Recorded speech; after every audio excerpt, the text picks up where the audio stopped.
அன்பார்ந்த உழைக்கும் மக்களே, ஜனநாயக சக்திகளே, அனைவருக்கும் மக்கள் விகார கழகத்தின் சார்பாக வணக்கம் தெரிவிச்சுக்கிறேன். 1927 மார்ச் 20ஆம் தேதி, இன்னைக்கும் மார்ச் 20ஆம் தேதி, இந்த நாள் மிக முக்கியமான ஒரு நாளுங்க. அதுவும் குறிப்பாக தலித் மக்களுக்கு ஒரு முக்கியமான நாள். டாக்டர் அம்பேத்கர் இதே நாளில் மகாராஷ்டிரா மாநிலம் ராஜ்கட் என்ற ஒரு பகுதியில் மகத் சத்தியாகிரகம் இந்த போராட்டம் அவர் எதுக்கு நடத்தினார்னா, ஒரு பொது குளத்துல தலித் மக்கள் தண்ணி எடுக்கணும், குறிப்பா ஆதிக்க சாதி பிரிவினரும் குறிப்பா உயர் சாதி பிரிவினரும் பாத்தீங்கன்னா அந்த குளத்துல தலித் மக்கள் தண்ணி எடுக்கக்கூடாது, எடுத்தா தீட்டாயிருன்னு சொல்லி பல ஆண்டுகளாக கருத்து முக்காடி செய்திருந்தாங்க. இதுக்கு எதிராக ஒரு மிகப்பெரிய போராட்டத்தை ஆயிரக்கணக்கான மக்களை திரட்டி கொண்டு அந்த குளத்துல தண்ணீர் எடுத்தாங்க. அன்றைக்கு அம்பேத்கர் ஒரு வார்த்தை சொன்னார் அந்த போராட்டம். இது தண்ணீருக்கான போராட்டம் மட்டுமல்ல, இது தலித் மக்களை மனிதனா மதிக்கணும், அதற்கான நடத்தப்பட்ட போராட்டம் தான் அப்படின்றது அன்றைக்கு போராட்டம். இந்த போராட்டம் நடந்து ஏறக்குறைய 100 ஆண்டுகள் ஆக போகுது.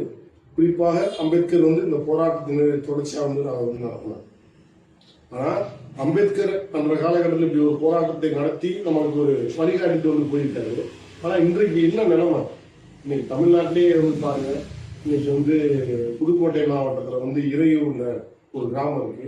அந்த கிராமத்துல தலித் மக்கள் ஒரு 1000 குடும்பம் வசிக்கிறாங்க. அந்த குடிநீர் தேக்க தொட்டியில மலத்தை கலந்து பாத்தீங்கன்னா ஆதிக்க சாதி பிரிவினர் மிகப்பெரிய அளவு அந்த நாசகார வேலையை செஞ்சாங்க. சாதிய கொடூரத்தை அதை காமிச்சாங்க. அதே மாதிரி புதுக்கோட்டை மாவட்டத்தில் வேங்கை வயலில் பாத்தீங்கன்னா இதே கொடூரத்தை அவங்க நடத்துறாங்க. அப்போ பாத்தீங்கன்னா இன்றைக்கும் குடிநீருக்காக தலித் மக்கள் பல இடங்கள்ல போக முடியாத ஒரு சூழல் இருக்கு. இன்றைக்கும் ஊர்களும் சேரிகளுமா தான் இருக்கு. அந்த மாதிரி இந்த மாதிரி நிறைய விஷயங்கள் நாம் தொடர்ச்சியா சொல்லிக்கிட்டே போவோம்.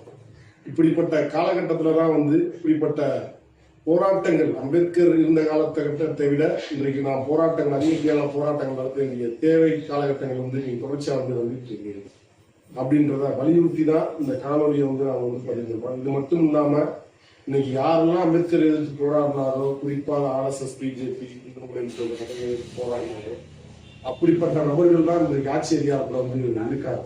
இதனால் நாம் உறுதியாக குறிப்பாக சாதி சங்கங்களையும் குறிப்பா RSS, BJP எதிர்த்து நின்று போராடணும். நன்றி.